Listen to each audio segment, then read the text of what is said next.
Our partnership started in 2016, and we were a little bit busy in 2016 because Dell had announced its intent to acquire EMC.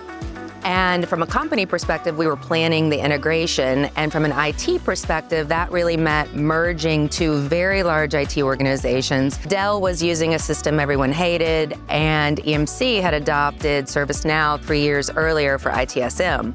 And so it didn't take us long to decide that ServiceNow was going to be our IT North Star.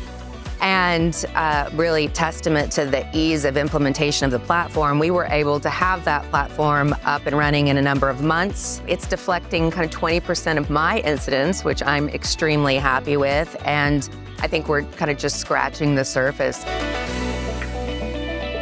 Well, we've already seen success with Virtual Agent, and I've been able to take my service desk agents, who are all hired into Dell as kind of their first job, and I've been able to convert them to ServiceNow developers, and it's really give them an entirely new career, right? Frankly, a new livelihood. So that's what I'm really looking forward to doing.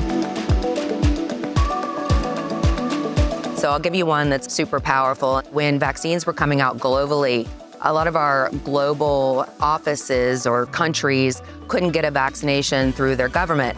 And so we could give them to our employees using the ServiceNow platform. Thousands of Dell employees and their families got their first COVID vaccine through ServiceNow, which I think really saved lives, to be honest. And then on the lighter note, when we first sent everybody home in the pandemic, the biggest uproar we had in the first few weeks was having an uncomfortable chair in their home office, like not a comfortable place to sit.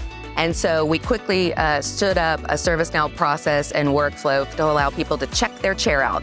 So we had people back in their trucks in Texas, up and taking their chairs home. Come to find out, they also checked out a few couches and coffee tables and lamps. So our facilities looked a little worse for wear, but it's time for a refresh anyway,